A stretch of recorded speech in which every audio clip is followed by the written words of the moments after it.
Tonight, reporting from Normandy as the world now marks D-Day 75 years later. Tonight, saluting the heroes of D-Day.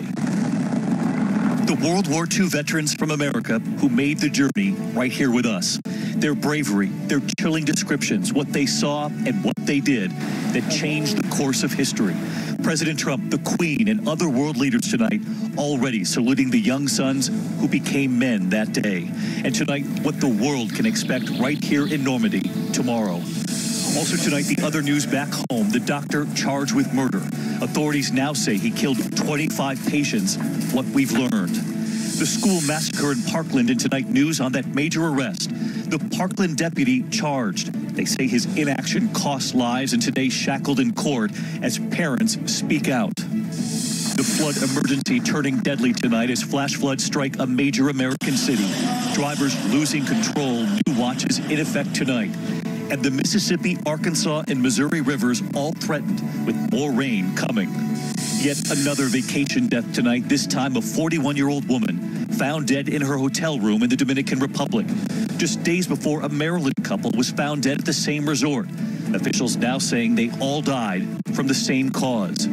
The daycare worker facing abuse charges tonight, caught on camera shaking and slapping a toddler. And our series, Return to Normandy, the veterans from every corner of America, and the paratrooper who returned at 97, making the same jump again today. This is ABC World News Tonight with David Muir, reporting tonight from Normandy, France. And good evening tonight from Normandy, France, where world leaders and World War II veterans are gathering to mark D-Day 75 years ago tomorrow. June 6th, 1944, a day that changed the course of the war, the course of history. The operation cost the lives of 10,000 Allied forces. It's believed more than 4,000 died on that first day alone. So many of them are buried right here, never making it home. The commemorations began today in Portsmouth, England. President Trump and the First Lady, along with the Queen and other dignitaries, right there where many of those troops set out to cross the English Channel for the shores of Normandy. Tonight, we hear from those World War II veterans from America who made the trip. We have been documenting their journey. And the president taking part in the solemn events and making news tonight of his own when asked about avoiding the Vietnam War draft. ABC's Terry Moran leads us off tonight from Paris. In Portsmouth on the English Channel, a remembrance and a celebration. Leaders from 15 nations, those who sent their sons from this port to free Europe, and Chancellor Merkel from Germany there too.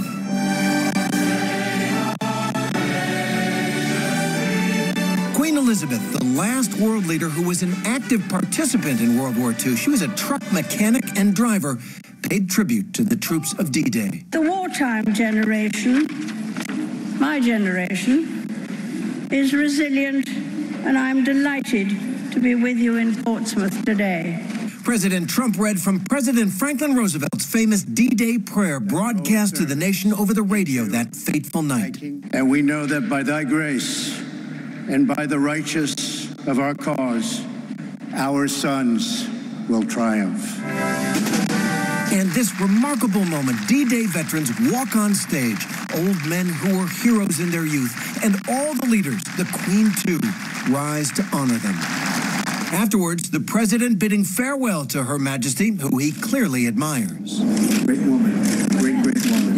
The day's commemoration of heroism in war triggering a question to Trump from his friend Piers Morgan on ITV's Good Morning Britain. Morgan asked the president, who avoided service in Vietnam, whether he'd wished he'd gone. Well, I was never a fan of that war, I'll be honest with you. I thought it was a terrible war. I thought it was very far away. Nobody ever, you know, you're talking about Vietnam, and at that time, nobody ever heard of the country. This isn't like I'm fighting against Nazi Germany. We're fighting against Hitler. Would you like to serve generally, perhaps in another? I would not have minded that at all. I would have been honored, but I think I make up for it right now. I look, $700 billion I gave last year, and then this year, $716 billion.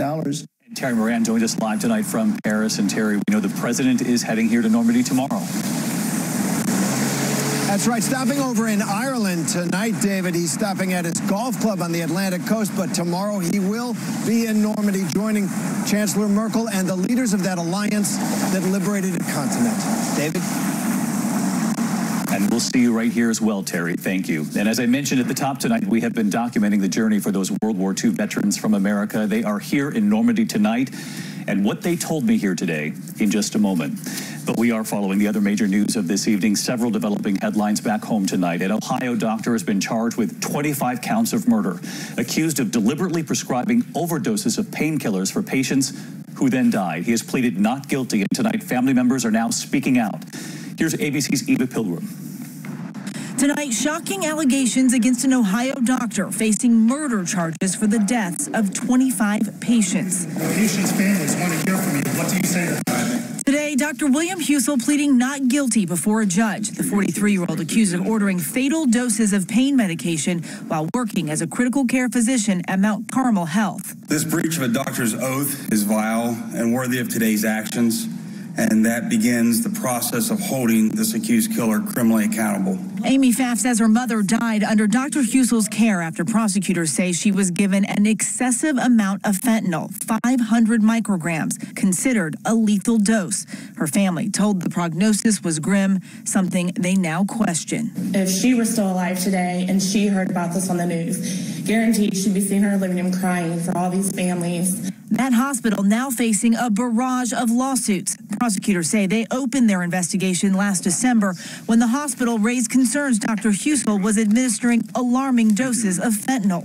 David, a lawyer for the doctor today saying he never intended to kill anyone. Prosecutors saying they don't have a motive and they don't expect anyone else will be charged. David? Eva Pilgrim tonight. Eva, thank you. We turn next to the major headline in Parkland, Florida tonight after that devastating school massacre. The former sheriff's deputy arrested and charged today. He was in court accused of neglecting his duties. Surveillance showing that deputy outside the high school as the rampage was underway inside. Prosecutors say his inaction cost lives. Tonight, some parents are applauding his arrest, but prosecutors could face a challenge in convicting him. ABC's Victor Akendo is in Florida tonight.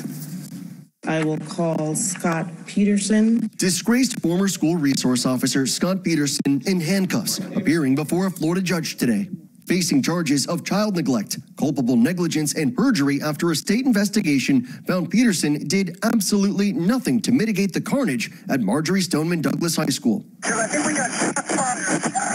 Possible shots fired. While Nicholas Cruz allegedly shot his way through the building. The former Broward Sheriff's deputy headed toward the building but stayed outside as 17 students and staff were massacred inside, 17 others wounded. His attorney says Mr. Peterson was not criminally negligent in his actions, as no police officer has ever been prosecuted for his or her actions in responding to an active shooter incident. But parents of the victims tonight are calling the arrest justice. He was a coward that day. He was there supposedly to save not only the students, the teachers, everyone, and he did nothing. Peterson is still booked into the Broward County Jail. His attorney is fighting those child neglect charges, arguing that as a deputy, David. Victor Akendo tonight. Victor, thank you. We are also following the worsening flooding emergency back home tonight. It has now turned deadly, and there is a flash flood and severe weather threat for millions tonight all the way to the mid-Atlantic. Downtown Clarksville, Missouri is underwater where the Mississippi River has spilled over its banks. Similar scenes along the Arkansas and Missouri rivers as well tonight. And treacherous driving in Houston after torrential rains there. Tonight there is a severe weather watch for 10 states from the south all the way to the east. Chief Meteorologist Ginger Z tracking it all for us. Ginger? David, more than 9 inches of rain in just 6 hours in a town called Markham, just southwest of Houston. Now those flash flood watches stretch from Beaumont to Biloxi. Most of the rain is going to fall overnight tonight through the day tomorrow in Louisiana. By the time it gets to Alabama, Georgia, and the Florida Panhandle, they'll be welcoming it. They've been in a drought. Not so much along the Mississippi River, though, where they'll get that unwelcome rain. And tonight, damaging wind possibilities from Indianapolis to Raleigh. David? Ginger Z with us tonight as well. Thank you, Ginger. And we continue to follow the case of the Texas couple from Fort Worth. They were on vacation in Fiji. They got sick and went to the hospital where they died. The CDC is now on this case. And health officials in Fiji now say that they have ruled out influenza as the cause of the death of David and Michelle Paul, though they say they both died from the same cause and had fluid in their lungs. 5 people who came in contact with the couple are now under observation at a hospital. Blood samples from the couple and those 5 have now been sent to New Zealand to be examined. And back here in France tonight in our series, Return to Normandy. As you know, we have been documenting the journey. World War II veterans from every corner of the country. They had never met, but they are brothers, and they all flew here together. They have arrived here in Normandy, and what they told me about what they found here, including the veteran who was determined to find the friend he lost with the photograph he has held onto for 75 years. We have been documenting their journey for weeks. World War II veterans who were there on D-Day, from Alabama to Tennessee to California, all flying to Atlanta to then make the trip back to Normandy together. They had never met, but already they shared a bond. The pilot thanking them. We can never repay you for the debt that you have paid for us. Thank you. Flying to France and then driving to Normandy. Omaha Beach. Where 75 years ago tomorrow, they were the young men who stormed the beaches, who watched brothers die, who bravely changed the course of the war. 75 years ago tomorrow, D-Day. I was 19. The veterans we have followed have made it back. 75 years later, just being back here. Oh, this is stunning. It's beautiful. Today, one by one, we greeted each of them again, this time in Normandy. We gather in the Normandy American Cemetery, the site of the first cemetery set up by the U.S. Army just 2 days after D-Day. As we sit here in the cemetery, you can't help but to think of the brothers who didn't come home. That's true. What is it like to be back 75 years later?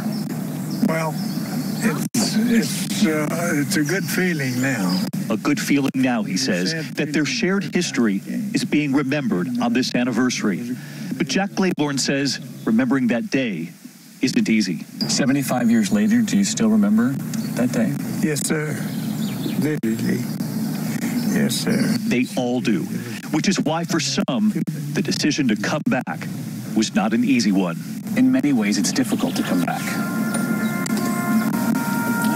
True. In fact, this is my first time back. And I came within, I'm going to say, 1 hour of not coming back. Harold McMurrin of Newmarket, Alabama. He has often thought of the men who did not come back, who did not have the lives that they did. Are you thinking about them right now? Yes, I'm thinking about them right now because I'm right next to them, so I have to think about it. But I will not dwell on it. Vincent Unger from Orlando did not know how he would feel seeing the cemetery. I was wondering how I would react, and really I was captured. I still am weeping within some, because I saw so many young guys that day lost their lives. These veterans now returning to those beaches of Normandy. 50 miles of coastline, codenamed Utah, Omaha, Gold, Juno, Sword. Veterans, hand in hand, returning to where it all began. Harold collecting sand to take home with him. And strangers walking up to Onofrio Zicari from Las Vegas to say thank you. Thank you for everything you guys did. Very good, sir. Thank you. 75 years after the bloodshed on this beach. This whole beach, whole section, as far as the eye could see, was just men coming ashore, coming ashore. Unbelievable. And Onofrio had one more wish. A lot of graves. Look at all the crosses, oh boy. To find the grave of the friend he lost. He still has the photograph of him standing before his friend's grave so long ago. And all these years later, he finds him again. Donald E. Simmons, who died on June 6, 1944. He was in the service with me, and then he got killed. And on the eve of this anniversary, we wondered, has this trip helped? Has it brought any closure?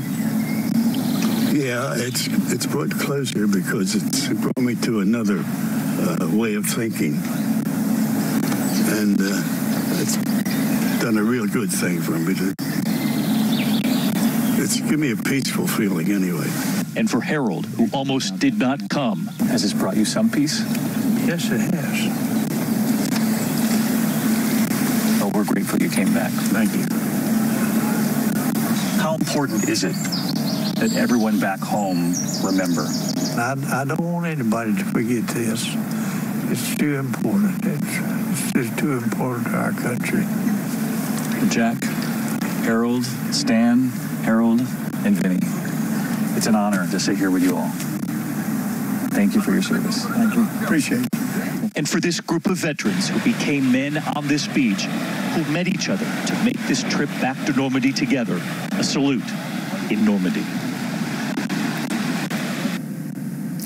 That salute on the beach where they landed 75 years ago tomorrow. We salute them tonight for their candor, their bravery.